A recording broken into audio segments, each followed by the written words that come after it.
Hi everyone, it's Shari here, and today I'm going to be making this watercolored hot air balloon card.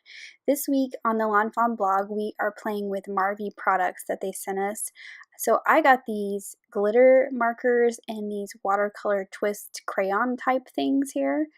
And they just twist up, and it actually comes with a paintbrush so that you can watercolor with them, but they also sent these water brushes, and that's what I'm going to be using in my video today. It's the bigger water brush. So there's a bigger tipped one, which I've already played with, which is why it's dirty, and then a more detailed brush. And I've already filled these up with water, so they're ready to go. And I'm going to be using some Canson watercolor paper. This is the pad that I'm using, but I've already cut a little piece down here. And I've also already die cut a piece of this same watercolor paper with the Stitched Clouds portrait backdrop. So that's what I'm going to start with to create my card, is these clouds. And this is the set we're going to be using with the hot air balloons as well. So I'm going to start with the background, and the look I wanted to get was more of a soft blue with a darker halo around the clouds. So I'm going to be using the lighter blue that comes in this pack. And I believe these watercolor twist crayons come in a pack with more colors, but this is just the ones that they sent me to use. And then what I'm going to do is I'm just going to go right around the edge of the clouds, creating a nice fat line with this color. And that way when I add my water, it'll be darker right at the clouds and then kind of wash out to the center between them.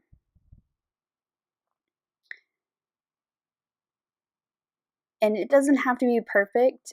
It's going to, like I said, wash out when you add the water. The pigment's going to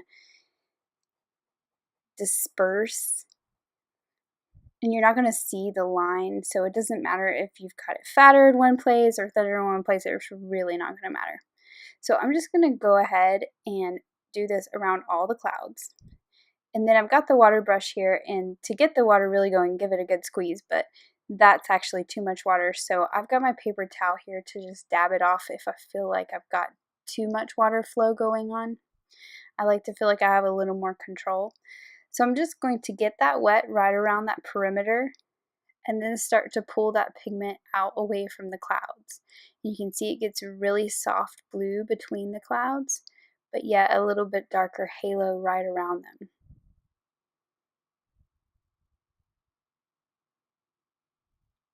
And if you feel like you're getting too much water, I'm just dabbing it off on that paper towel up there, because I don't want to get too much. I don't want it to overflow into my cloud. I want my cloud to stay white. And I'm just going to do this to the whole background. So I've done the center part here. I'm working my way towards the bottom. And some of them look a little darker than others, but I kind of like the look, the imperfection of some darker spots and some lighter spots. I just didn't want my background to be too overpowering. I wanted the hot air balloons to stand out a lot more. So I thought this was a really cool effect that you could do with these crayons.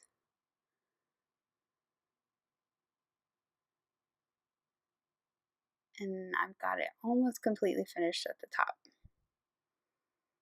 Now, if you wanted to add more color, you could let it dry and then go back in and add some more color if you wanted it a little darker, but I like the way this turned out just as I wanted it.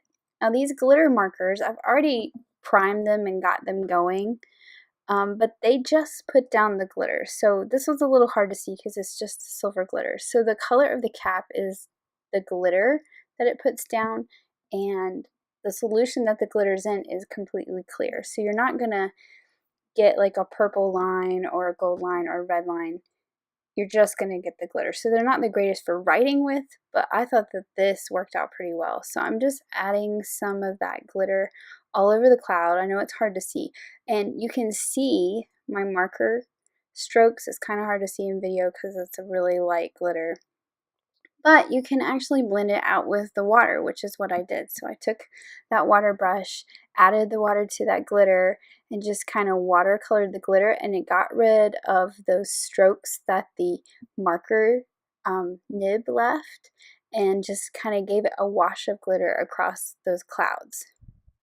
Now this one's pretty even, but what you can do on some of them, what I did was I did more glitter around the perimeter of the cloud and then kind of pulled it into the cloud, and it gave it a little more highlight of glitter in certain places. So you can see I'm doing that here. I'm just tracing around it and I'm adding more glitter to the edges. I'm not going to color the whole thing, just around like the tops and the bottoms, and then I'm going to take that water brush and pull that glitter across the whole cloud. So the whole cloud will be glittery, but there'll be a little more concentration of it on the edges, which is kind of a cool look as well. So now that I've got all my clouds glittered, you got that nice shine there, I can move on to my stamped images. And I am using the Fawn Jet Black ink here because I can watercolor with water and this ink is not going to smear. So I'm just stamping this on that other piece of watercolor paper. It's the same paper that I did the background with.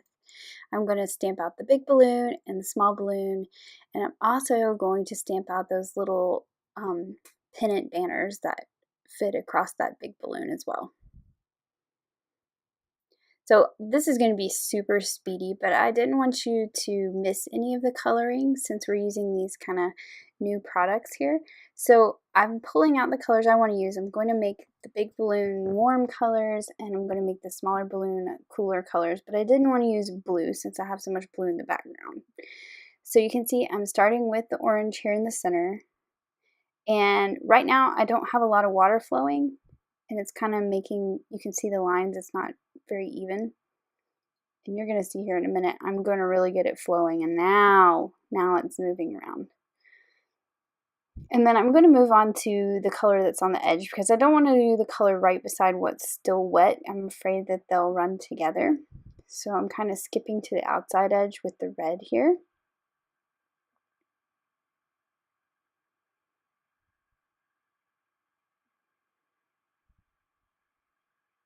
And then I can move on to the yellow. Now this yellow is super bright. It's a really pretty yellow, but I kind of wanted it a little more orangey yellow, so I'm adding in the orange on top of it.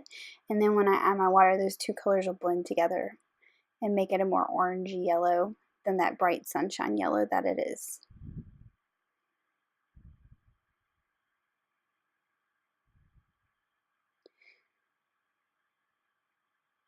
So now I can move on to my smaller balloon here, and I'm going to do the purple in the center.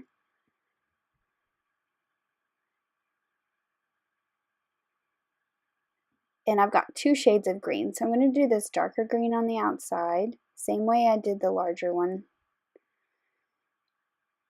And it was still a little wet, and I didn't want to do the next color with it being so wet, so I'm just drying it a little faster using my heat tool, which doesn't change the look of the color at all, so you can certainly do that if you wanted to. And then this is more of a limey green, which is really pretty, more of a yellowy green. And once it's dry, you can add more color. And what I did discover with these is if you try to color the color when it's still wet, it'll go on, but it won't blend out. And you'll get those strokes of the crayon if you try to add more while it's still wet. So there's my little tip, is just do it when it's dry. You can make it darker and layer it up. Now I decided I was going to use the darker blue for these little pennants here, and I actually meant to do it purple and blue, so I added a little purple into some, hoping that it would kind of make them all not quite exactly the same, but that'll be a nice pop on that big balloon. So now I'm going to use those colored glitters, and I'm just adding a little bit of the blue glitter to the bottom of the pennants, just for a little shine. And I'm going to add some of the red just at the bottom and the top, kind of where I colored the crayon before, those darker areas, just for a little glitter highlight. And I've got a green one in this pack too, so I'm going to do the same thing on the little one and add some of the green. Now this one, I poked it so it get flowing, and you see how much comes out, so you kind of want to test it on a sheet of paper before you go straight to paper if you're just now getting the glitter going, because you might end up with too much and you really don't want to ruin your project by that happening. So now I've used my dies to die cut them out.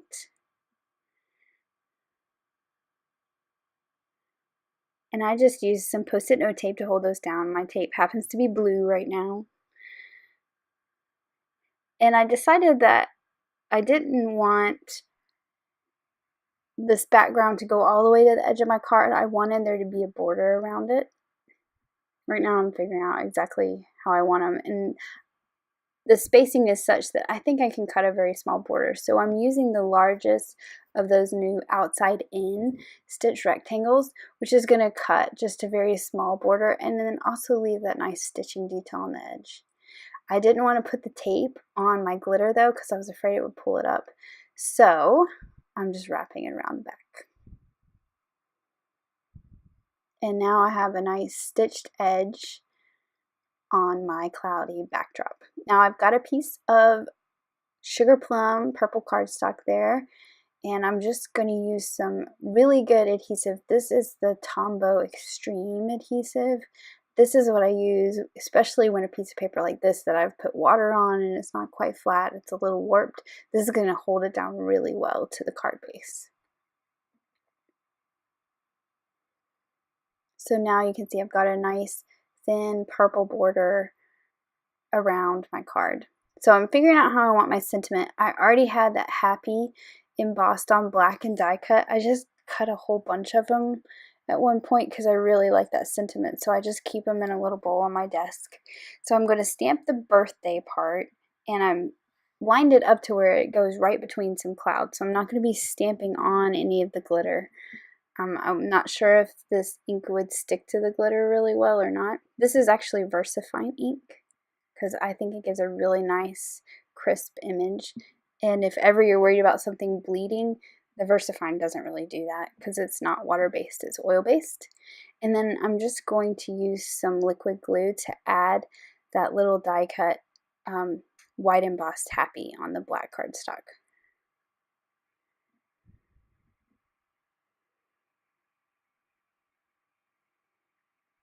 This might be actually my last happy that was on my desk, so I'm going to have to heat emboss and die cut some more so I have them on hand. Now I can add my balloons, and I'm going to use some foam adhesives to add these. I'm going to use these thin ones, which are half the thickness, for the little one because it's going to be in the background. So it'll pop it up off the card, but not pop it up as far as the big one. And then for the big one, I'm going to use some full thickness adhesive squares. These are from Scrapbook Adhesives. And I just like how you can use the two thicknesses and get some dimension between your two elements. It also makes it really easy to tuck that smaller balloon with the thinner adhesive behind the other one. So I'm putting the big one down first because its basket tucks right into that happy sentiment, so its placement's a little more important than the small one. And then now I can pull off all those adhesive backers and tuck the small one right in behind the big one there.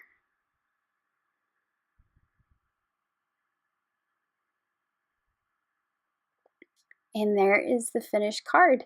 So it's got some shimmer, which is a little hard to see on camera, but it's really pretty in real life because those clouds just have some nice shimmer, but it's not overpowering. Thanks for watching. Have an amazing day. Bye.